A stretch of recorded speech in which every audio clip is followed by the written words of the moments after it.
So today I want to speak about why everyone needs to go back to their home country. So what I basically mean by that is I'm from Bangladesh, and I recently went there for a holiday, and I just want to talk about some of my findings and what I learned and what I took from that holiday, because everyone knows that when you go back to your home country, it's not really a holiday. It's more like you're visiting all of your family for however long you're there, for a month, for 2 weeks. You're basically just seeing your family, and you're going to a bunch of different people's houses, and they will remember you and you don't remember them at all. So that was my experience, and that's what I went through. But at the same time, I learned a lot about culture and history, which I want to start talking about. So the first thing that I want to reflect on is that I live in the UK right now, and my family came from Bangladesh. Not my And I am a third generation, so it was my grandfather who first came to the UK in the 1950s. So what I'm trying to say is that when I first went to Bangladesh and I saw the house that he grew up in and that my family grew up in, it was a very big culture shock for me. Not just when you land and the heat hits you and the mosquitoes bite you, it's not just about that. It's about, look at how they used to live, and a lot of the times it's about how some of your family still lives, because these people who live there are still related to you in a way. They might be very far away, but at the same time they're a reflection of how you could have been living. If only, my grandfather didn't come to the UK, this is how I would have been living.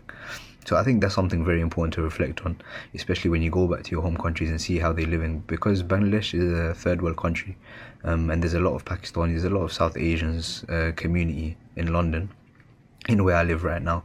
But I feel like the younger generation, because they don't go back to their home countries, they don't see that, they don't reflect on how my life could have been. And that's something that I learned.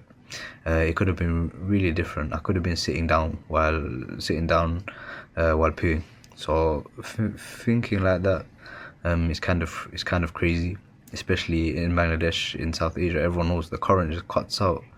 So yeah, imagining that, no Wi-Fi for random periods, in such a hot country, yeah, it's definitely something to think about. The next thing that I want to talk about is poverty.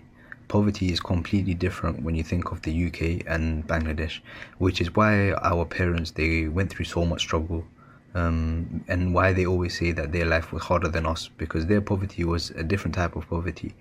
They used to have a life which was a lot harder objectively.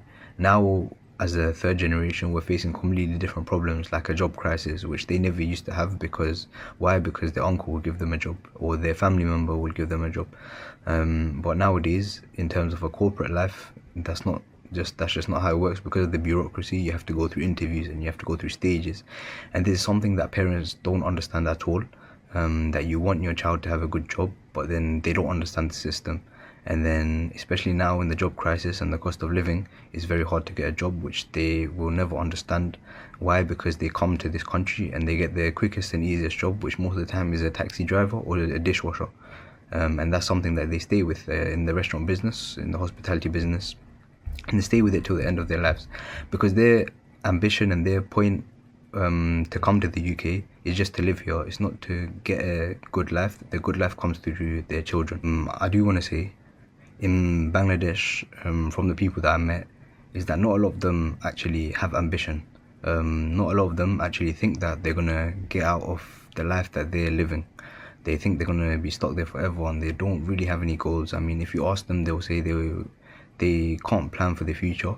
I think because in the UK, people have a sense of security and safety, and in terms of money, they only think about the next 10 years, the next 20 years. They want to put money into stocks and shares and ISAs, and they want to build their wealth for the future. They want to think about their pension and things like that. But when you speak to people in third world countries, they don't really care about that. They're just living for day to day, for their next day. They're just trying to get money and then give food for their family every day. They don't care about things like 20 years time, which was definitely a big culture shock for me. And it made me realize that I'm happy to have food on my plate and a shelter for the day, and not just for the next 10-20 years, because people are so focused on building the end of their life, but then they kind of lose track of how they're living in the moment, in the present. And that's not something that you see in Bangladesh. One of the main things that I learned from the holiday is that people just want to be remembered. At the end of the day, the people that I met were most of the time of my family. They didn't ask me for money. They didn't ask me for anything. They didn't ask me for gifts. All they asked before I left is that for me to remember them. So I think that's very important, and it's not something that I will forget. And that's how you know people have goodness in their heart, because a lot of the times your cousins, they'll ask you for money when you go back home, which is a story that I very commonly hear.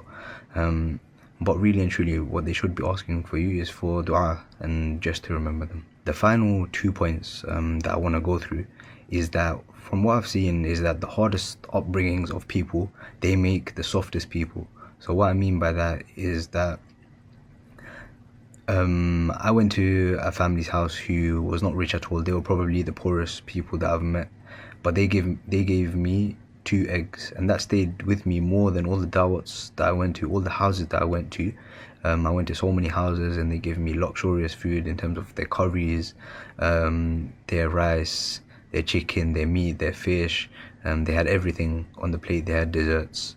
But in the end, the meal that stuck with me the most was just those 2 eggs that I got from the poorest people in the village, and they wanted to take me to their house just to see, and they offered me 2 eggs. And bear in mind, I don't even like boiled eggs, but I ate it as a show of respect, and that was something that stuck with me a lot.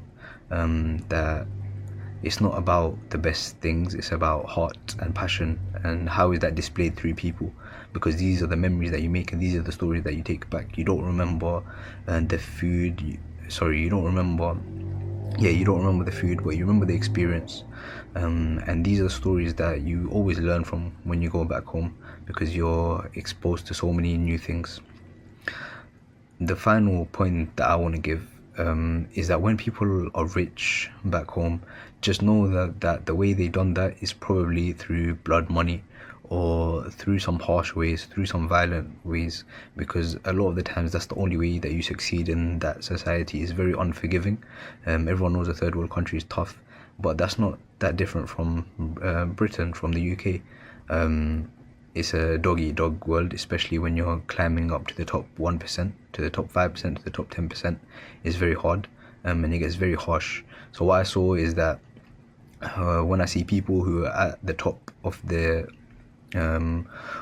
borough, of their town, a lot of the time they would have a lot of money, but it'll be a guilty conscience on them.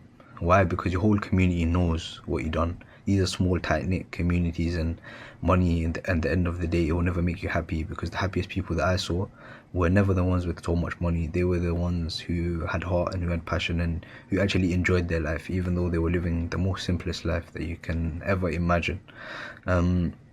But it's funny, because we like to say that we're in the first world countries, but especially now with the cost of living and the job crisis, who's really living a better life, and how do you measure that better life? And that's not to say that everyone should go back home and stay there, because at the end of the day, it is a third world country. It will be hard, but it's just to say that I learned that I need to appreciate what I have, no matter what I have. The fact that I have a council house, the government has given me a house, it's good enough, even if it was falling apart and it was trash. So yeah, you have to thank God, and even if you have the money to go back home, I would suggest that everyone does it. It'll be a good experience for you. That's all I wanted to say.